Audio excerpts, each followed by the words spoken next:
This morning, we have an update on a case involving juveniles, why a 17-year-old girl is in the hospital and an 18-year-old man is facing charges. This morning, missing for over a year and a half. Now the family of Serenity Denard is turning to a private investigator. How he hopes to bring a fresh perspective on the case coming up. Good morning, this is KELOLAND on the go with all you need to know in news and weather as you start your day. A busy night for police in central Sioux Falls started with reports of a stabbing. Shortly before 8:30 last night, officers responded to the intersection of West 12th Street and South Grange Avenue for reports of a stabbing. Responding officers found the vehicle with the suspects and chased the vehicle until it crashed into a railroad crossing sign near the intersection of 9th Street and Western Avenue. The suspects ran into a nearby residence. The people already inside the home left as the suspects entered. The SWAT team was called to the home because the suspects were believed to be armed. The home was searched, but the suspects were not located. Police have identified a person of interest in the stabbing. If you have any information, you are asked to call police. Sioux Falls police were also called to the intersection of 16th Street and Spring Avenue for reports of a car versus pedestrian crash. Shortly before 8:30 last night, a man driving north hit a man walking west. The man walking was taken to the hospital with life-threatening injuries. The crash is under investigation. We have an update on an incident involving juveniles we first told you about Tuesday night on KELOLAND News at 5. A 17-year-old girl is in critical condition after being shot in the head Tuesday afternoon. Police say the girl was in a room with an 18-year-old man who was handling a gun when it went off and shot the girl. I wouldn't say that this investigation is quite over yet, so there's still more things that we're doing, but at this point, this is what we believe happened.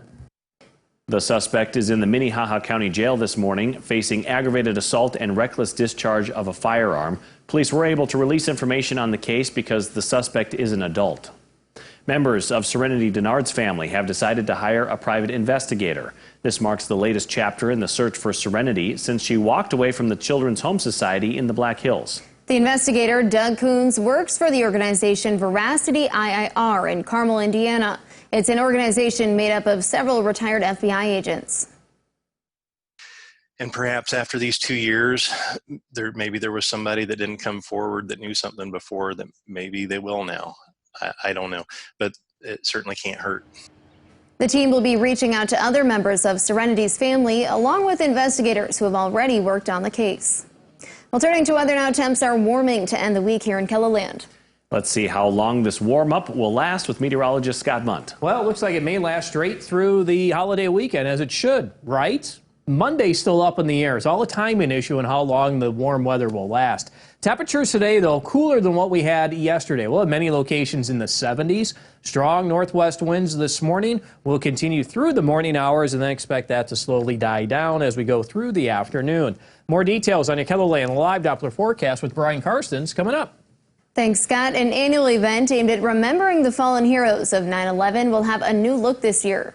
Usually the Step Up for Heroes Memorial Climb takes place at Howard Wood Field, but this year it'll be at Great Bear Ski Valley so people can space out more.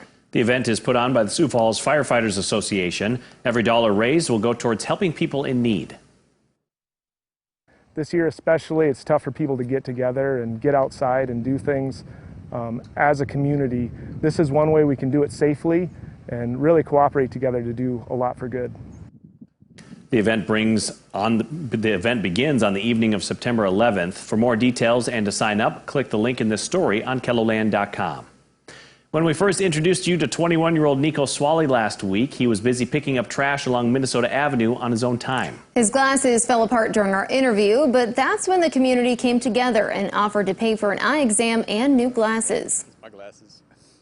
At first I was like, it was just something I was doing, so I didn't really think somebody would try and get me glasses.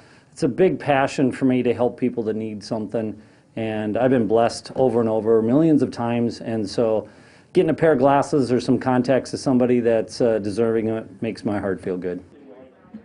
So many people reached out to help Nico. They even bought him a new bike so he was no longer has to walk to work. Nico is asking anyone else who wants to donate to send donations to the Sioux Falls Lions Club. We put that contact information under this story at KELOLAND.com.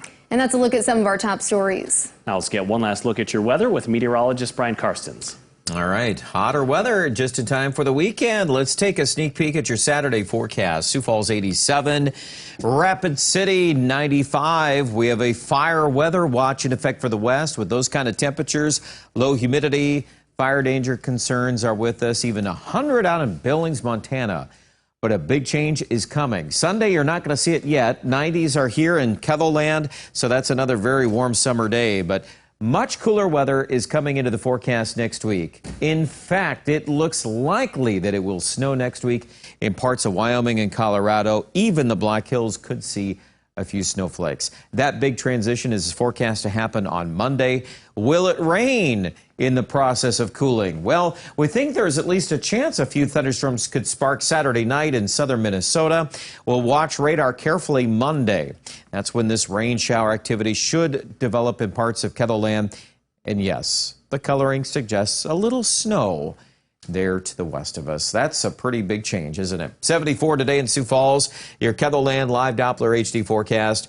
We are right now forecasting Sioux Falls to drop to the 50s for highs by next Tuesday, along with the clouds and the rain chances. So definitely a fall-like feel. Aberdeen drops from mid-80s this weekend to 58 on Tuesday.